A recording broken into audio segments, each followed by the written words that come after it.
जय माता दी। राधे राधे दोस्तों, कैसे हैं आप सब। दोस्तों, आज की इस वीडियो में हम आपको माँ कात्यायनी की कथा और उनकी महिमा सुनाएंगे। दोस्तों, नवरात्र का छठा दिन माँ आदि शक्ति दुर्गा के छठे स्वरूप माँ कात्यायनी को समर्पित होता है। माता कात्यायनी मन की शक्ति की देवी हैं और आज माता कात्यायनी की उपासना से सभी इंद्रियों को वश में किया जा सकता है।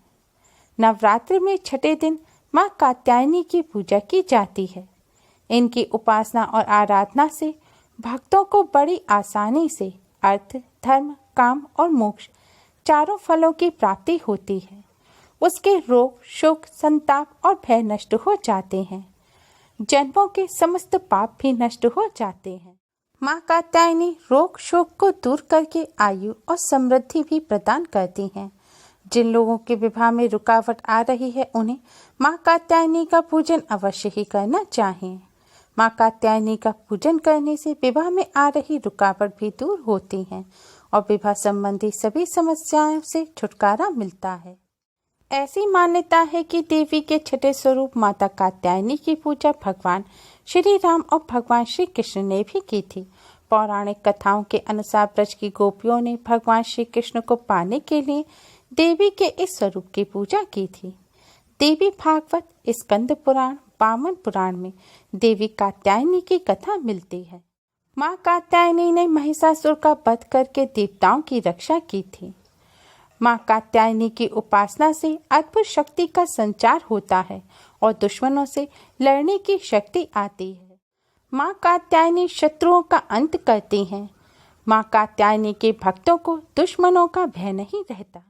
आज के दिन माँ कात्यायनी की कथा सुनने मात्र से ही रोग, शोक, संताप और भय नष्ट हो जाते हैं। दुश्मनों से मुक्ति मिलती है। माँ कात्यायनी की कृपा से विवाह संबंधी सभी समस्याएं दूर होती हैं और धन, सुख, समृद्धि और ऐश्वर्य की प्राप्ति होती है। माँ कात्यायनी अपने भक्तों के सभी कष्टों को दूर करती हैं। मार्कंडेय पुराण और वामन पुराण के अनुसार माँ कात्यायनी की कथा इस प्रकार है। कथा के अनुसार पूर्व काल में देवताओं और असुरों में पूरे 100 वर्षों तक घोर संग्राम हुआ था। उसमें असुरों का स्वामी महिषासुर था और देवताओं के नायक इंद्र थे। उस युद्ध में देवताओं की सेना महाबली असुरों से परास्त हो गई। संपूर्ण देवताओं को जीतकर महिषासुर इंद्र बन बैठा। तब पराजित देवता प्रजापति ब्रह्मा जी को आगे करके उस स्थान पर गए जहां भगवान शंकर और विष्णु जी विराजमान थे। देवताओं ने महिषासुर के पराक्रम तथा अपनी पराजय का यथावत वृतांत उन दोनों देवेश्वरों से विस्तार पूर्वक कह सुनाया। इस प्रकार देवताओं के वचन सुनकर भगवान विष्णु और शिव ने देवताओं पर बड़ा क्रोध किया। उनकी भौहें तन गईं और मुंह टेढ़ा हो गया। तब अत्यंत कोप में भरे हुए चक्रपाणी भगवान श्री विष्णु के मुख से एक महान तेज प्रकट हुआ। इसी प्रकार ब्रह्मा, शंकर तथा इंद्र आदि अनन्याय देवताओं के शरीर से भी बड़ा भारी तेज निकला। वह सब मिलकर एक हो गया।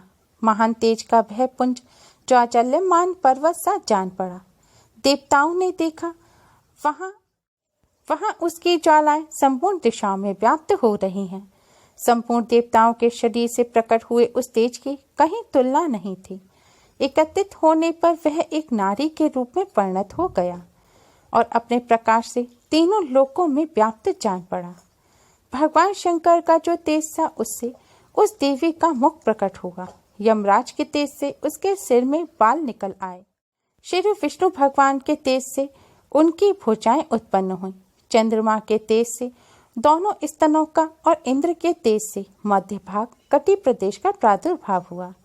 वरुण के तेज से जंघा और पिंडली तथा पृथ्वी के तेज से नितंब भाग प्रकट हुआ। ब्रह्मा के तेज से दोनों चरण और सूर्य के तेज से उनकी अंगुलियां हुई। वसुओं के तेज से हाथों की अंगुलियां और कुबेर के तेज से नासिका प्रकट हुई। उस देवी के दांत प्रजापति के तेज से और तीनों नेत्र अग्नि के तेज से प्रकट हुए। उसकी भौहें संध्या के और कान वायु के तेज से उत्पन्न हुए। इसी प्रकार अनन्याय देवताओं के तेज से भी उस कल्याणमयी देवी का आविर्भाव हुआ। तदंतर समस्त देवताओं के तेज पुंज से प्रकट हुई देवी को देखकर महिषासुर के सताए हुए देवता बहुत प्रसन्न हुए। पिनाकधारी भगवान शंकर ने अपने शूल से एक शूल निकालकर उन्हें दिया।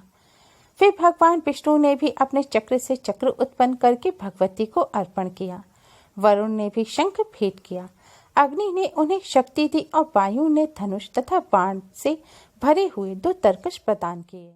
सहस्त्र नेत्रों वाले देवराज इंद्र ने अपने वज्र से उत्पन्न करके एक वज्र और ऐरावत हाथी से उतारकर एक घंटा भी प्रदान किया। यमराज ने काल दंड से दंड, वरुण ने पाश, प्रजापति ने स्फटिक की माला तथा ब्रह्मा जी ने कमंडलू भेंट किया। सूर्य ने देवी के समस्त रोमकूपों में अपनी किरणों का तेज भर दिया। काल ने उन्हें चमकती हुई ढाल और तलवार दी।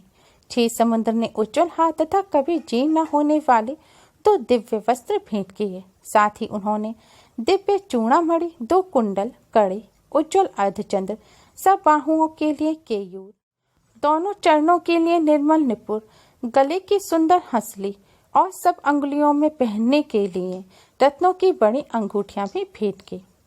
विश्वकर्मा ने उन्हें अत्यंत निर्मल फरसा भेंट किया।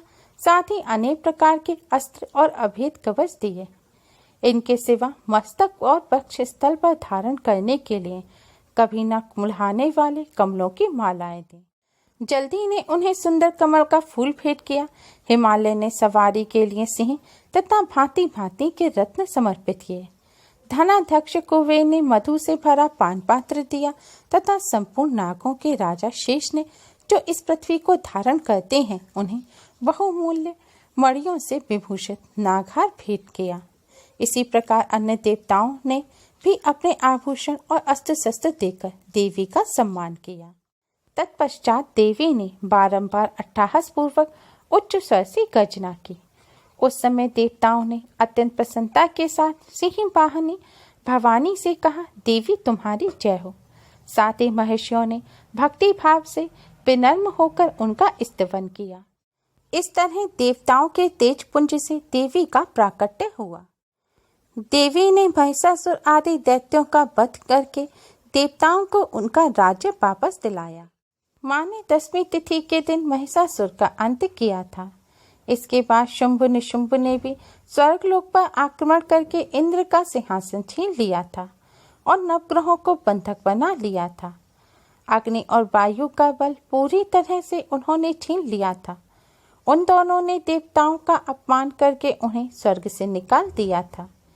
इसके बाद सभी देवताओं ने माँ की स्तुति की। इसके बाद माँ ने शुंभ और निशुंभ का भी वध करके देवताओं को इस संकट से मुक्ति दिलाई थी, क्योंकि माँ ने देवताओं को वरदान दिया था कि वह संकट के समय में उनकी रक्षा करेंगी।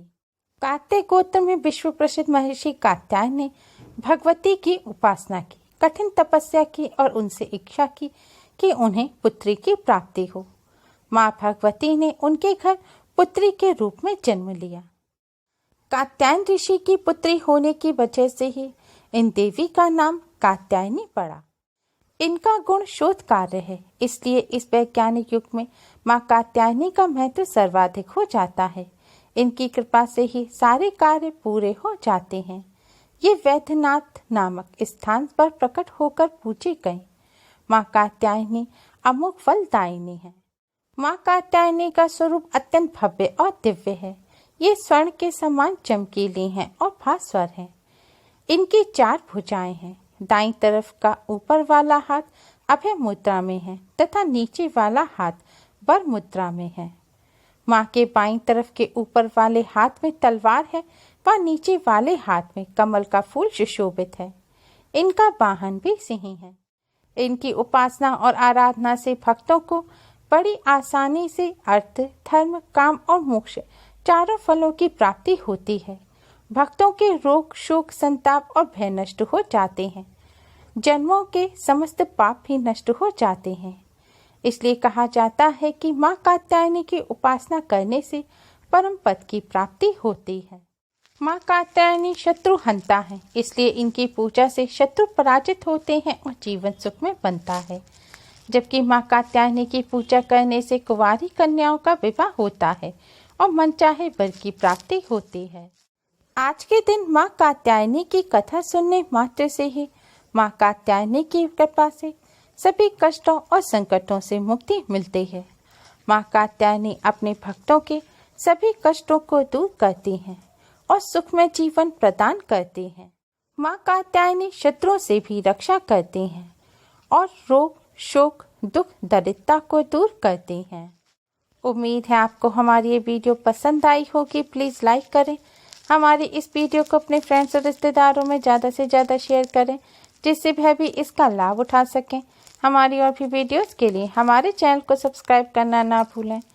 Thanks for watching. Radhe Radhe. जय माता दी।